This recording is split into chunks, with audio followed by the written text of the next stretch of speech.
I'm Mark Ottinger with Empowered to Connect.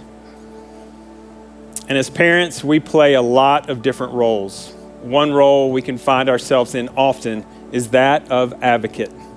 Whether it's asking a teacher for more time on a test, asking a nurse to give a little more patience and heads up before they give that shot, or telling a family member that your teenager is going to forgo the outing with the grandparents. We are advocating.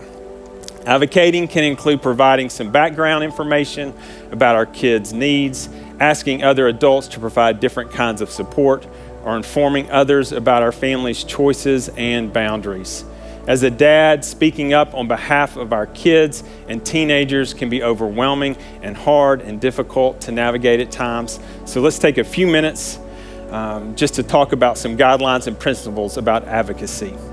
First, let's be slow to judgment and quick to curiosity. When we see our kids struggling, some of us can be strong. We can come in like bulls in a china cabinet or like mama bear.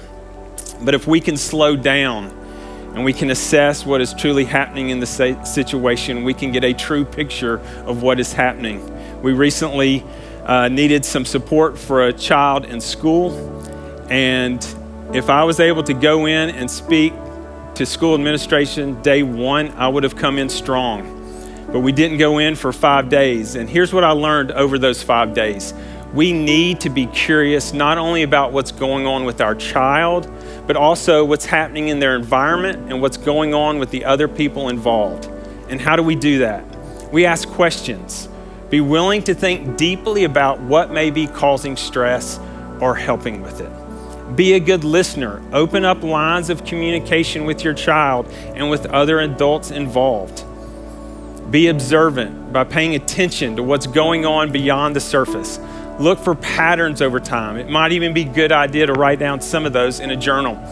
We did that in that situation with my child. We talked to other parents. My wife and I evaluated ourselves. Were we contributing to what was going on? We asked other parents about how their child was doing. And so again, just be curious.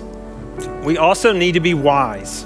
When you're advocating, think about your kids' environments in 2 buckets. Some things are required. They have to go to school for a certain number of days. They have to go to the doctor. They may have to attend a caseworker's visits.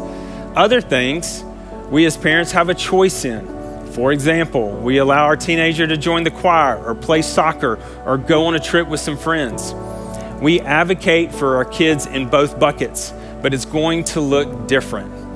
For those optional activities, our advocacy may look more like encouraging and supporting our kid while giving the soccer coach a few extra tips. If that optional environment isn't working well for our child, we may find that we need to pull back, we need to change, we may even need to opt out. But when our kids are struggling in an environment that is required, like school or a doctor's visits, we'll need to make sure we are intentionally advocating for them with extra care, patience, and dedication. Which leads to now we need to understand our audience. Who are we communicating with? Is it a new teacher, an experienced principal, a medical provider, an overwhelmed caseworker, a busy lawyer, a disgruntled family member, or even an inexperienced babysitter? Different adults will need different levels of information from you in order to support the child in the way that you hope they will. You have a lot of great knowledge and experience to share. So ask yourself, what does this person need as far as information goes? Sometimes less is more. For example, a busy lawyer may need to know that a sudden change are tricky for your child's emotional well-being, but they likely do not need the entire medical history. Or a new teacher may need to know that your high schooler has test anxiety, but may not need to know the history or the reason why. Other times, more is best. For example, your child's favorite aunt may need more history and insight in order to build a deep, lasting relationship with them. Or your teenager's therapist will need comprehensive history, as well as a deep understanding of their current strengths and challenges in order to support them. The key, know your child, and know your audience. Next, be confident and kind. Believe it or not, you are the expert for your child. You've spent more time getting to know them. You know their personality. You know their likes and dislikes, their frustrations. You know their medical needs, their emotional needs. You know if your baby needs a blanket or a stuffed animal. You know if your teen needs a pep talk to go to school or if they might need an appointment with a specialist.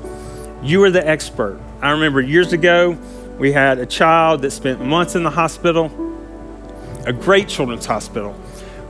It was a teaching hospital, and there were medical students always coming in. And I remember the attendee with the residents would come in each month and say, these parents, they are the experts.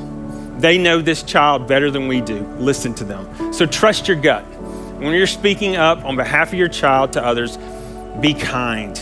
Give feedback to other adults in bite-sized chunks while laying on lots of encouragement and gratitude.